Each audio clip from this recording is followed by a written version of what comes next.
Welcome back, everybody. My name is Dragagon, and this is Gregtech New Horizons. The last videos that I did, I had a small issue in that I didn't have my microphone set up correctly. So I did a whole bunch of quests, I did a whole bunch of stuff on camera, and I got no voiceover whatsoever. So instead I figured I would give a sped up version of everything I did for that previous video. So let me just take you around the base real quick. Not much has changed over here. I did, in the previous video, I had said that I had gone up and over, step out here for the map, I had gone up and over to this village and stolen their smeltery. And then I also hit up a greatwood tree there. So I expanded my smeltery now so that it reaches up to the subfloor of my second story. Just moved around my little bit of furnaces. I have been smelting, or I've been using the furnace to smelt up the crushed ores.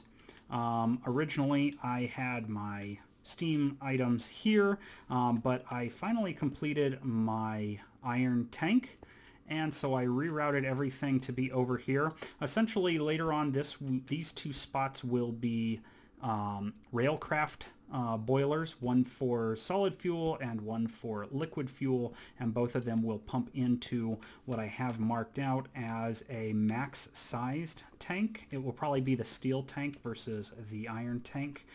And then the idea is once I get into LV, I want to pipe these things along into here, and it pops out right here. If I poke through this wall right here, it pops out right here where I can easily put in my steam engines and then make a nice wall of the initial steam components, things like the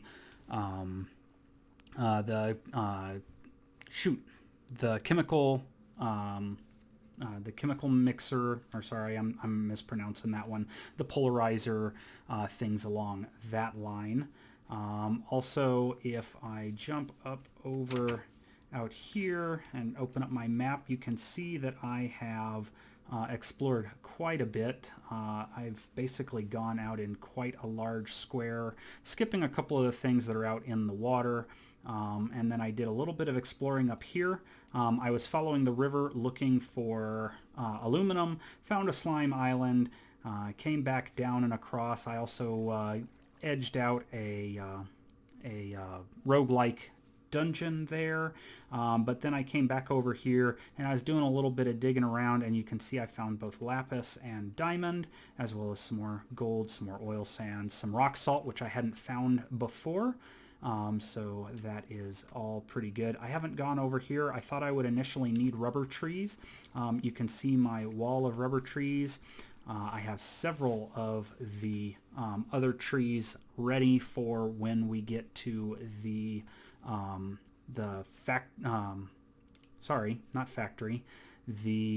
forestry multi-farms. I have a coconut tree so I can get seed oil.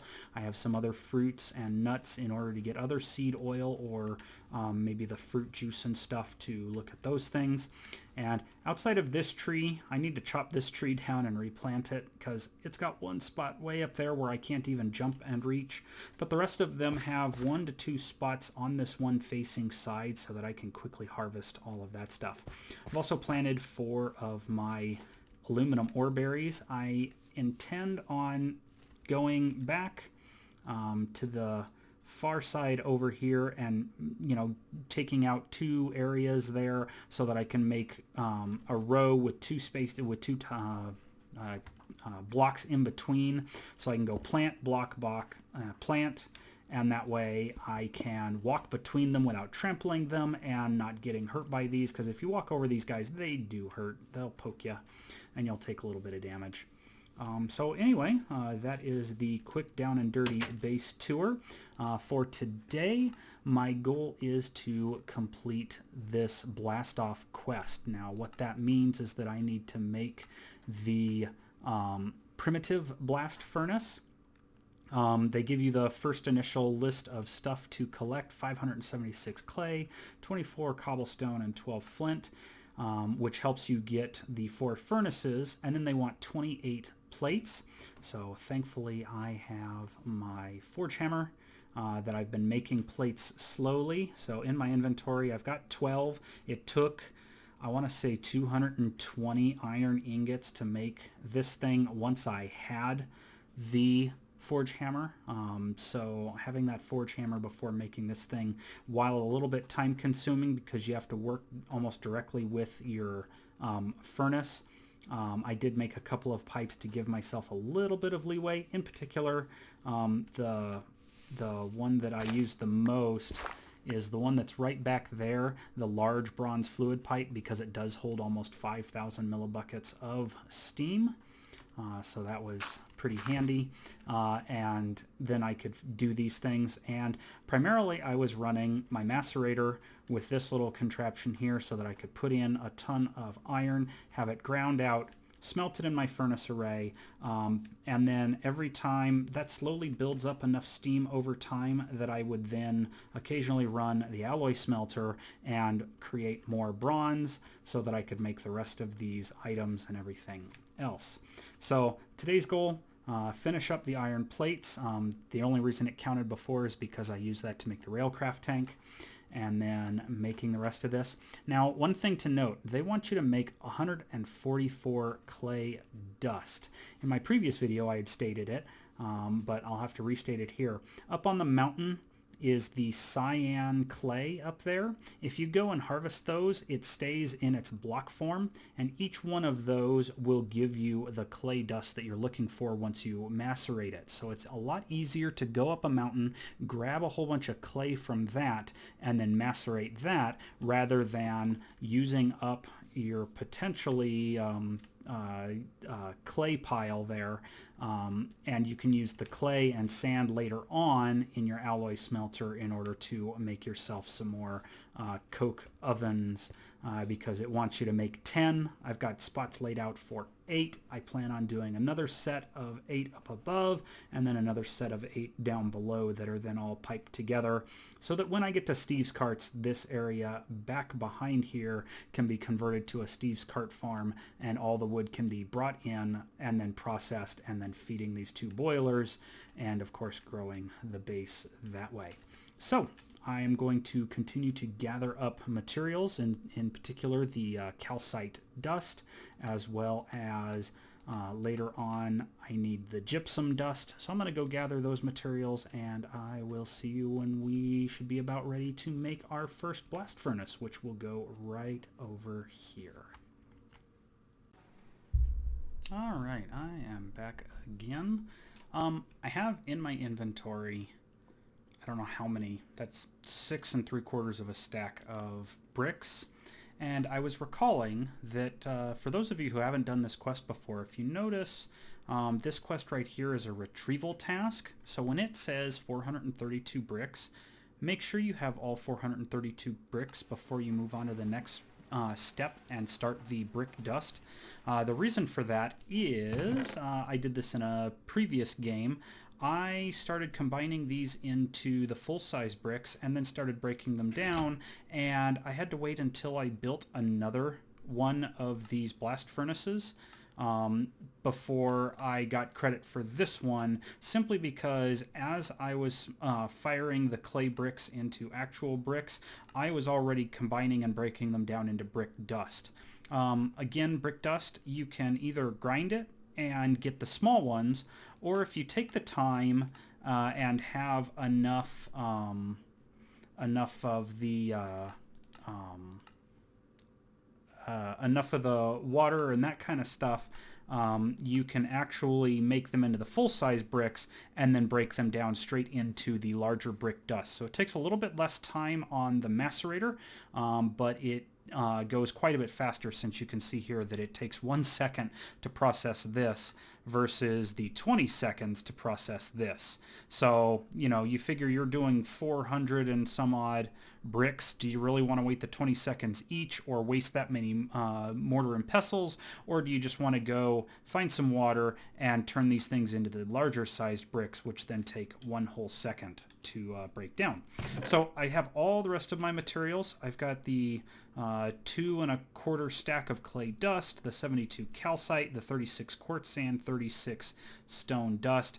Now I just need to break this stuff down and then move on with this portion here with having the 108 brick dust and clay dust in order to make the compressed fire clay. Again, making sure that you don't fire the fire clay until you've gotten all 216 of that, and then keeping all 216 rather than going right away and taking the gypsum dust and making the full-sized fire bricks, because those are different. You need the gypsum dust along with all of these buckets of concrete. The buckets of concrete take the clay dust, quartz sand, stone dust, and the calcite dust that you've built up previously. Also, it behooves you to go ahead and get a hold of 6, 7, 8 buckets. They are a simple 3-plate deal now. So, you know, every what is that? Every 9 iron you can make 2 buckets. So go ahead and get yourself some buckets. One of the other quests that I performed was, and pardon the noise from my macerator there, if I jump all the way up here, after you make the bookshelf, and as long as you don't put it down, you get access to the forestry farms where you need a bookshelf along with the crafting table, chest, and 4 iron to make this work table. And the work table is really nice because I can just pile all of my resources in here, grab a bunch of buckets of water, make the bricks, and then same thing with that concrete that you saw there on the EBF. Really handy to make this right here, the concrete, by putting the recipe into the workbench and then just grabbing buckets of water, leaving 1 empty from water, and it will auto make the concrete. So quite a bit quicker if you do it that way than if you were to try and do it by hand, since you have to gather all those buckets of water and then stick them into a crafting table. It's even easier just to grab 8 buckets of water, go to the crafting table, put them in, right click, and you've made all your buckets of concrete. And then you go over to the fire bricks, same thing. So just an easier way of getting things done than to manually have to switch out between concrete and the fire bricks and remembering the recipe and all that. So anyway, I will be back in a moment once I've got these fire bricks all done and setting up this brick blast furnace over in my first slot here. Alright, back again. I've gone ahead and made basically everything. I'm down to the last 6 fire bricks here. So just grabbing 6 more things of water, slap it in. I love the work table. I can just pick the concrete recipe, shift click it, and it gives me all of my buckets of concrete. I can then shift click that and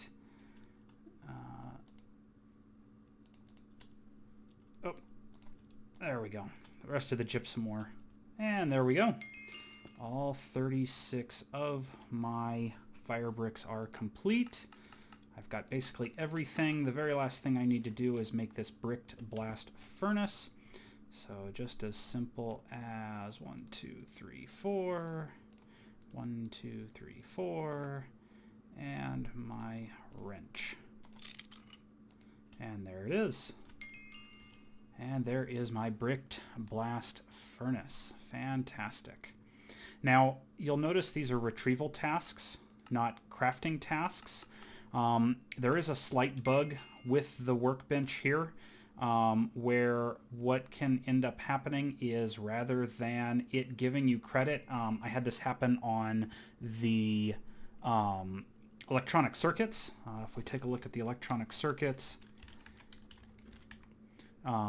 they are rather difficult to craft because you need to do vacuum tubes, which then require all of this other stuff, and then you do resistors, which requires more stuff, and then you need circuit boards, which requires lots of copper. And so I make all this stuff, and then I slap it in here so that it remembers the recipe, and the first time you craft these things when you're trying to get credit for the quest, don't do it in your workbench. Do it manually, because otherwise it will be quite difficult, quite annoying, because you won't get credit for the quest, and you'll have to go make more stuff to make more circuits, and while that's not a terrible thing, it is annoying when you basically made only the materials you need for the quest. So that will complete the EBF. Now I can sit down and start working on crafting some steel. And then I can also begin looking at the second EBF, crafting a stack of steel, making 24 more fire bricks, another brick blast furnace, and then setting up a second one. So it makes it pretty nice and easy. So in the meantime, I can run on down here, and then I can slap in the one spot here. The nice thing about these things are they are not tile entities, and when you hover over them, they tell you as much. It's not a tile entity, so mobs cannot spawn on it. So that is a definite plus. 3 high. The middle is left empty. Oops. And then that happens. Unwrench that. Slap that there. Slap that there. And there is our bricked blast furnace ready to go. Sleep one more night, and I will start making some steel. So that is actually going to conclude this video. I'm going to go ahead and make some steel. I may even get as far as making the second brick blast furnace, but once we get done with that, that will unlock our tier 2 with our EU. I may upgrade the macerator, maybe the alloy smelter. Usually I don't do the upgrades. The quests are okay. They've got some food, and really the coins are what I'd be doing it for, but yeah, we'll see. I may or may not do it. Oh, I did want to mention one last thing as my mouse decides to scan on a hair there. I had found one of the underground mini games, and from it I was able to get this mess of loot here. That, and I think that was it. So I got quite a bit of loot. I got the mold already for making the vacuum the vacuum glass for the vacuum tubes. I got some silver plates, which is fantastic for getting some solar boilers up and running. A little bit of copper, some tracks. Not sure I'm really going to use the tracks. Definitely going to use the rubber sheets. I got a bricked wrought iron hull, which I don't remember if you need to make one in order to get credit for the charcoal pile igniter, but in either case, I can actually use this thing and pulverize it down for some wrought iron dust, which will help with upgrading other things like getting to the low voltage machines. I also got 2 Ender IO fluid tanks. I got a hopper cart, some steel plates, which I can definitely make use of, a little bit of fluid pipes, and even a gas tier and a couple of huge steel fluid pipes. So I want to say those are used in the steel. Oh, nope, used in a drum. So I could even conceivably make a couple of drums to start holding stuff like maybe some lava or water or something along those lines. So in any case, this is going to conclude this video. The next video, like I say, look for a second brick blast furnace. I probably won't touch anything with the steam right now, just keeping it there, and otherwise just getting ready for tier 2, making lots more ingots. As you can see, I've made a ton of tin. So yeah, looking forward to next time. See you guys then.